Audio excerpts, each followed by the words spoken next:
Assalamualaikum warahmatullahi wabarakatuh. Selamat siang semuanya. Kembali lagi dengan saya Sapel Putra Pratama di iNews TV.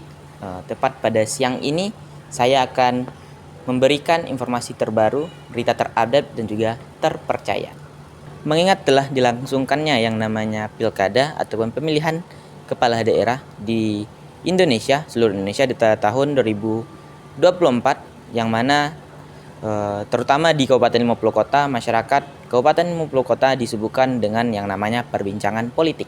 Salah satu yang paling menjadi perhatian adalah mengenai pendidikan politik di Kabupaten 50 Kota.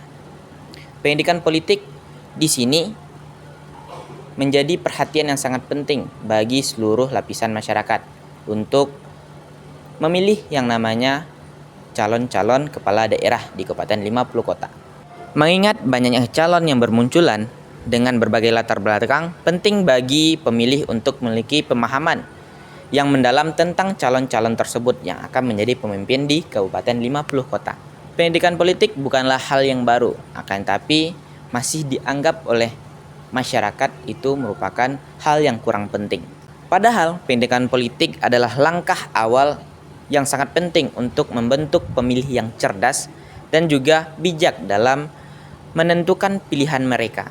Dalam konteks Pilkada 2024, banyak warga yang merasa kebingungan memilih karena kurangnya informasi tentang visi misi dari para calon-calon pemimpin di Kabupaten 50 Kota.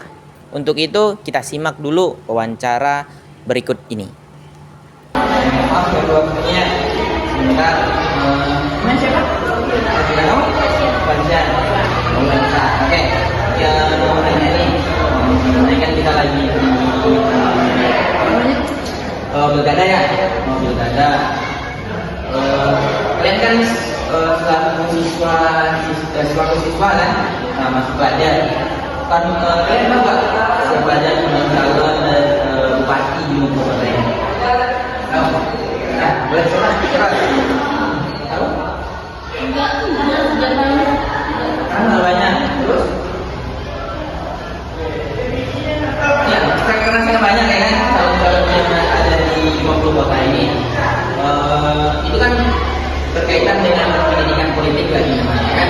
Nah, menurut kawan-kawan yang selaku pelajar, gimana?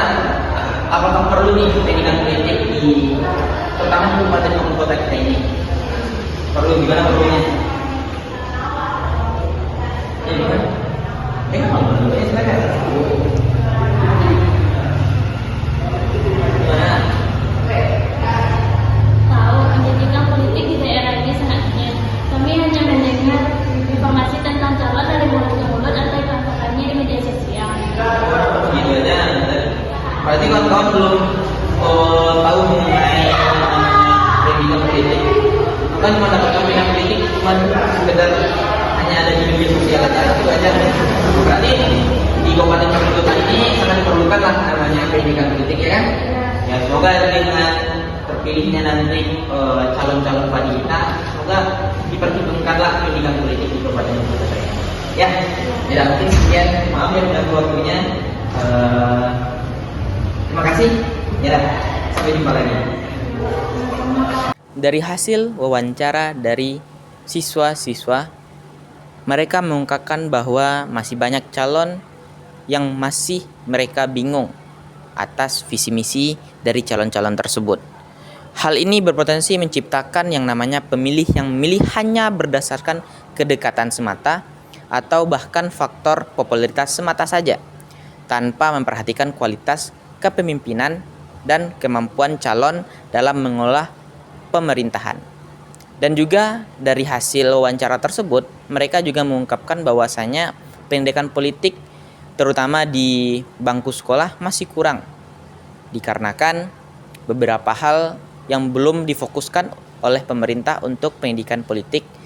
Untuk memilih yang namanya pemimpin, terutama di Kabupaten 50 Kota, perlu adanya pendidikan politik, yang mana pendidikan politik yang komprehensif bagi masyarakat. Pendidikan politik bukan hanya soal mengenal calon, akan tetapi juga memahami nilai-nilai demokrasi di dalamnya, hak dan kewajiban sebagai warga negara serta dampak dari keputusan politik terhadap kehidupan sehari-hari masyarakat di Kabupaten 50 Kota. Dengan pemahaman yang baik tentang politik, warga Kabupaten 50 Kota diharapkan dapat memilih pemimpin yang bijaksana dan juga otentik, yaitu seorang pemimpin yang memiliki integritas tinggi, transparansi dan juga komitmen untuk memajukan Kabupaten 50 Kota untuk kedepannya. Demikian berita untuk hari ini. Saya Sapel Putra Pratama, pamit undur diri. Sampai jumpa ataupun sampai bertemu lagi esok siang. Saya tutup. Wassalamualaikum warahmatullahi wabarakatuh.